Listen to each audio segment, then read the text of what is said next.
Welcome to another episode of The Practical Patriot. We are making our way through the Federalist Papers, and today I am going to read Federalist number 16. Now, the kids are home. They may come in and be loud, but I'm going to try and keep them quiet because I have sequestered them to the basement. Sometimes you gotta do that when you're a mom. But one of them is in here, and she'll be quiet. Yes, you will.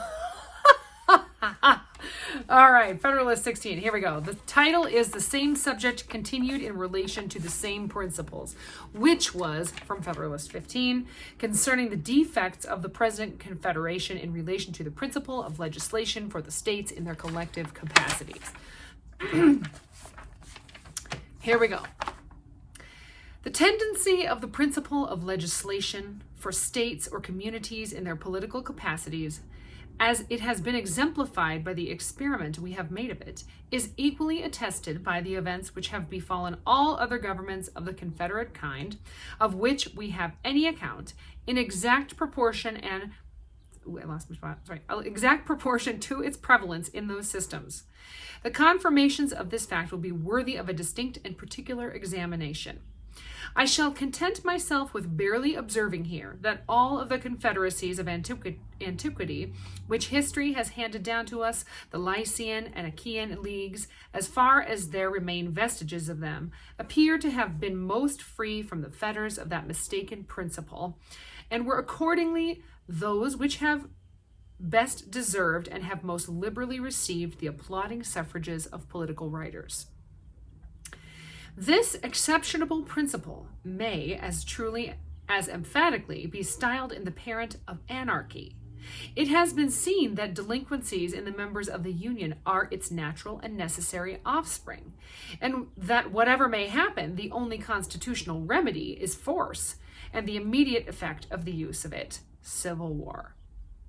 It remains to inquire how far so odious an engine of government in its application to us would even be capable of answering its end. If there should not be a large army constantly at the disposal of the national government, it would either not be able to employ force at all, or when this could be done, it would amount to a war between different parts of the Confederacy concerning the infractions of a league, in which the strongest combination would be most likely to prevail, whether it consisted of those who supported or those who resisted the general authority. It would rarely happen that the delinquency to be redressed would be confined to a single member. And if there were more than one who had neglected their duty, similarity of situation would induce them to unite for common defense. Independent of this motive of sympathy, if a large and influential state should happen to be the aggressing member, it would commonly have weight enough with its neighbors to win over some of them as associates to its cause. Specious arguments of danger to the general liberty could easily be contrived. Plausible excuses for deficiencies of the party could, without difficulty, be invented to alarm the apprehensions, inflame the passions, and conciliate the goodwill of even those states which were not chargeable with any violation or omission of duty. This would be more likely to take place, as the delinquencies of the larger members might be expected sometimes to proceed from an ambitious premeditation in their rulers, with a view to getting rid of all external control upon their designs of personal aggrandizement. I say this all the time, nothing changes. Okay. With a view to getting rid of all external control upon their designs of personal aggrandizement, the better to effect which is presumable they would tamper beforehand with leading individuals in the adjacent states. If associates could not be found at home, recourse would be had to the aid of foreign powers who would seldom be disinclined to encouraging the dissensions of a confederacy from the firm union of which they had so much to fear. When the sword is once drawn, what does that say? Foreign countries will have no problem wanting to divide us because they fear the power that we have when we're united. Nothing changes. The suggestions of when the sword is once drawn, the passions of men observe no bounds of moderation. The suggestions of wounded pride, the instigations of irritated resentment would be apt to carry the states, against which the arms of the Union were extended, to any extremes necessary to avenge the affront or to avoid the disgrace of submission. The first war of this kind would probably terminate in a dissolution of the Union. This may be considered as the violent death of the Confederacy. Its more natural death is what we now seem to be on the point of experiencing, if the federal system be not speedily renovated in a more substantial form. It is not probable, considering the genius of this country, that the complying states would often be inclined to support the authority of the Union by engaging in a war against the non-complying states. They would always be more ready to pursue the milder course of putting themselves upon an equal footing with the delinquent members, by an imitation of their example. And the guilt of all would thus become the security of all. Our past experience has exhibited the operation of this spirit in its full light. There would, in fact, be an insuperable difficulty in ascertaining when force could, with propriety, be employed.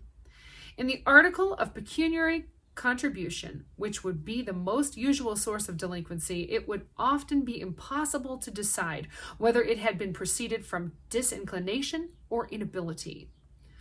The pretense of the latter would always be at hand, and the case must be very flagrant in which its fallacy could be detected with sufficient certainty to justify the harsh expedient of compulsion. It is easy to see that this problem alone, as often as it should occur, would open a wide field to the majority that happened to prevail in the National Council for the exercise of factious views, of partiality, and of oppression. It seems to require no pains to approve that the states ought not to prefer a national constitution, which could only be kept in motion by the instrumentality of a large army, continually on foot to execute the ordinary requisitions or decrees of the government. And yet, this is the plain alternative involved by those who wish to deny it the power of extending its operations as individuals. Such a scheme, if practicable at all, would instantly degenerate into a military despotism. But it will be found in every light impracticable. The resources of the Union would not be equal to the maintenance of an army considerable enough to confine the larger states within the limits of their duty, nor would the means ever be furnished of forming such an army in the first instance. Whoever considers the populousness and strength of several of these states singly at the present juncture and looks toward what they will become, even at the distance of half a century, will at once dismiss as idle and visionary any scheme which aims at regulating their movements by laws, to operate upon them in their collective capacities, and to be executed by a coercion applicable to them in the same capacities. A project of this kind is a little less romantic than the monster-taming spirit attributed to the fabulous heroes and demigods of antiquity. Even in those confederacies which have been composed of members smaller than many of our countries, the principle of legislation for sovereign states, supported by military coercion, has never been found effectual. It has rarely been attempted to be employed, but against the weaker members. And in most instances, attempts to coerce the refractory and disobedient have been the signals of bloody wars in which one half of the Confederacy has displayed its banners against the other. The result of these observations is to an intelligent mind must clearly be this: that if it be possible at any rate to construct a federal government capable of regulating the common concerns, the preserving of the general tranquility, it must be founded, as to the objects committed to its care, upon the reverse of the principle contended for by the opponents of the proposed Constitution. It must carry its agency to the persons of the citizens. It must stand in need of no intermediate legislations, but must itself be empowered to employ the arm of the ordinary magistrate to execute its own resolutions. I think I need to read that again. That right there tells us about how bad bureaucracy is. The result of these observations to an intelligent mind must be clearly this, that if it be possible at any rate to construct a federal government capable of regulating the common concerns, the preserving the general tranquility, it must be founded as to the objects committed to its care upon the reverse of the principle contended by the opponents of the proposed constitution. It must carry its agency to the persons of the citizens. It must stand in need of no intermediate legislations. But it must itself be empowered to employ the arm of the ordinary magistrate to execute its own resolutions. The majesty of the national authority must be manifested through the mediums of courts of justice. The government of the Union, like that of each state, must be able to address itself immediately to the hopes and fears of individuals and to attract to its support those passions which have the strongest influence upon the human heart. It must, in short, possess all the means and have a right to resort to all the methods of executing the powers with which it is entrusted that are possessed and exercised by the governments of the particular states. To this reasoning, it may perhaps be objected that if any state should be disaffected to the authority of the Union, it could at any time obstruct the execution of its laws and bring the matter to the same issue of force, with the necessity of which the opposite scheme is reproached. The plausibility of this objection will vanish the moment we advert to the essential difference between a mere non-compliance and a direct and active resistance. If the interposition of the state legislatures be necessary to give effect to a measure of the Union, they have only not to act, or act evasively, and the measure is defeated. This neglect of duty may be disguised under affected but unsubstantial provisions so as not to appear, and of course not to excite any alarm in the people for the safety of the Constitution. The state leaders may even make a merit of their surreptitious invasions of it on the ground of some temporary convenience, exemption, or disadvantage. But if the execution of laws on the national government should not require the intervention of the state legislatures, if they were to pass into immediate operation upon the citizens themselves, the particular governments could not interrupt their progress without an open and violent exertion of unconstitutional power. No omission nor evasion would answer the end. They would be obliged to act, and in such a manner would leave no doubt that they had encroached on the national rights. An experiment of this nature would always be hazardous in the face of a constitution in any degree competent to its own defense, and of a people enlightened enough to distinguish between a legal exercise and an illegal usurpation of authority. I think I should read that again. You could rewind it. You could just rewind it. No, you can't. I'm going to read it. Don't you wish that we could be so logical to think this way again? Okay. No omission nor evasion would answer the end. They would be obliged to act, and in such a manner as would leave no doubt that they had encroached on the national rights. An experiment of this nature would always be hazardous in the face of a constitution in any degree competent to its own defense, and of a people enlightened enough to distinguish between a legal exercise and an illegal usurpation of authority.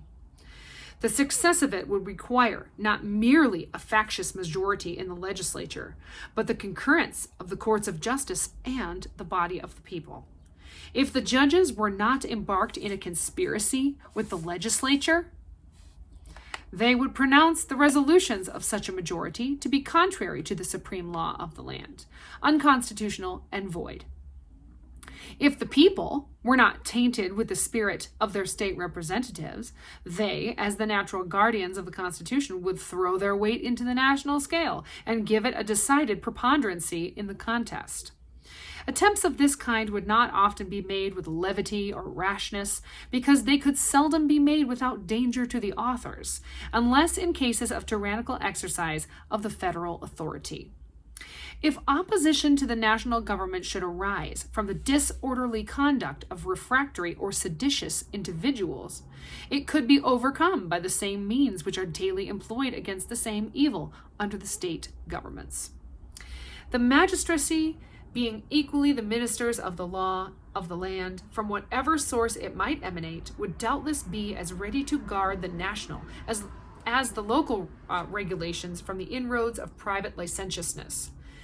As to those partial commotions and insurrections which sometimes disquiet society from the intrigues of an inconsiderable faction, or from sudden or occasional ill humors, that do not infect the great body of the community, the general government could command more extensive resources for the suppression of disturbances of that kind than would be in the power of any single member.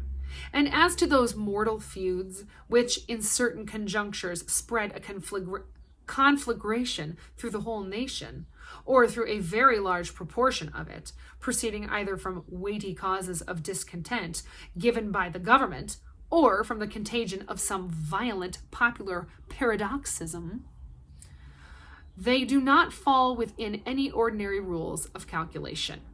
When they happen, they commonly amount to revolutions and dismemberments of empire. No form of government can always either avoid or control them. It is in vain to hope to guard against events too mighty for human foresight or precaution, and it would be idle to object to a government because it could not perform impossibilities. December 4th, 1787, Alexander Hamilton. Thanks for joining me today. Next time we'll read Federalist number 17. Be blessed and stay free.